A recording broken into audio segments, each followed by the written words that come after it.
നമസ്കാരം. പുതുപുത്തൻ വാർത്തകൾക്കും വിശേഷങ്ങൾക്കുമായി നിങ്ങൾ ഈ ചാനൽ സബ്സ്ക്രൈബ് ചെയ്യാൻ മറക്കരുത്. മുഖ്യമന്ത്രി പിണറായി വിജയൻ തനിക്കിപ്പോൾ ദൈവത്തെ പോലെയാണെന്ന് നടൻ ഭീമൻ രഘു. ഒരു അഭിമുഖത്തിലാണ് ഭീമൻ രഘു ഈ കാര്യങ്ങൾ തുറന്നു പറഞ്ഞത്.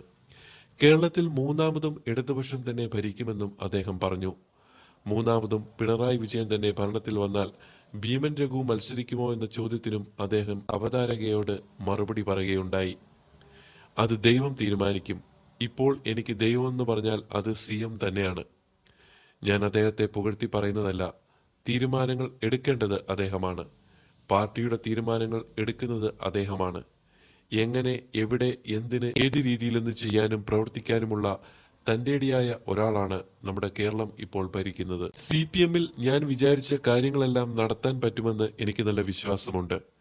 എനിക്ക് CPM-ൽ ഒരു പൊസിഷൻ തന്നാലും ഇല്ലെങ്കിലും ഞാൻ ഇറങ്ങും. അടുത്ത ലോക്സഭാ തിരഞ്ഞെടുപ്പ് വരാൻ പോവുകയാണ്. അതിന് ഞാൻ എല്ലാ സ്ഥലത്തും ഇറങ്ങി ഒരു കസറ് ഞാൻ കസറും. ഒരു സ്പോർട്സ്മാൻ എന്ന രീതിയിൽ എനിക്ക് എത്തിച്ചേരാൻ പറ്റുന്ന എല്ലാ സ്ഥലത്തും ഞാൻ പോകും. ആ സ്റ്റേജിൽ കയറി CPM എന്താണ്, BJP എന്താണ്, കോൺഗ്രസ് എന്താണ് എന്ന് പറഞ്ഞ് ഞാൻ കുറെ പ്രസംഗം നടത്തും. അതിൽ യാതൊരു സംശയവുമില്ല, ഭീമൻ രഘു അഭിമുഖത്തിൽ പറഞ്ഞു. CPM-ഉമായിട്ടുള്ള ബന്ധം ഇന്നോ ഇന്നലെയോ തുടങ്ങിയതല്ലെന്നും തന്റെ പിതാവ് ഇടതുമുന്നണിക്ക് വേണ്ടി ചങ്ങനാശ്ശേരിയിൽ മത്സരിച്ചിട്ടുണ്ടെന്നും പിതാവിന്റെ അനിയനെ മുഖ്യമന്ത്രിക്ക് അറിയാമെന്നും അദ്ദേഹം പറഞ്ഞു. കൂടുതൽ വാർത്തകൾക്കും വിശേഷങ്ങൾക്കുമായി നിങ്ങൾ ഈ ചാനൽ സബ്സ്ക്രൈബ് ചെയ്യാൻ മറക്കരുത്.